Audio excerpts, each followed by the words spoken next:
ভারত পাকিস্তান যুদ্ধবিরতির পর পরিস্থিতি অনেকটা স্বাভাবিক হয়ে এসেছে। এরই মধ্যে জানা যায় ইন্ডিয়ান প্রিমিয়ার লিগ ফের মাঠে গড়াবে 17 মে থেকে। এবার ঘোষণা এলো স্থগিত পাকিস্তান সুপার লিগ শুরুরও তারিখ আইপিএলের মতোই 17 মে। পাকিস্তান ক্রিকেট বোর্ডের চেয়ারম্যান মহসিন নাকভি এক্স বার্তায় পিএসএল পুনরায় মাঠে গড়ানোর বিষয়টি নিশ্চিত করেছেন। 17 মে বাকি অংশ শুরু হয়ে ফাইনাল হবে 25 মে। পিএসএল কর্তৃক সোমবার ফ্র্যাঞ্চাইজিগুলির সাথে নির্দিষ্ট তারিখ এবং ভেন্যু নিয়ে আলোচনা করার জন্য বৈঠক করেছে। তবে সবচেয়ে গুরুত্বপূর্ণ বিষয় হলো বিদেশি খেলোয়াড়দের প্রাপ্যতা। জানা যায় উল্লেখযোগ্য সংখ্যক খেলোয়াড় ফিরে আসার সম্ভাবনা কম, যার প্রভাব পড়বে স্কোয়াডগুলোতে।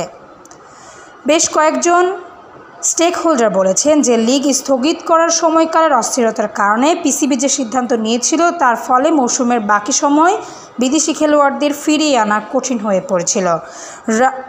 রাওয়ালপিন্ডি ক্রিকেট স্টেডিয়ামের আশেপাশে নিরাপত্তা পরিস্থিতি অস্থিতিশীল হয়ে পড়ার পর পিসিবি প্রথমে করাচিতে টুর্নামেন্টে স্থানান্তরের কথা ভেবেছিলেন, কিন্তু শুক্রবার সকালে ঘোষণা করেছিল যে এটি সংযুক্ত আরব আমিরাতে অনুষ্ঠিত হবে।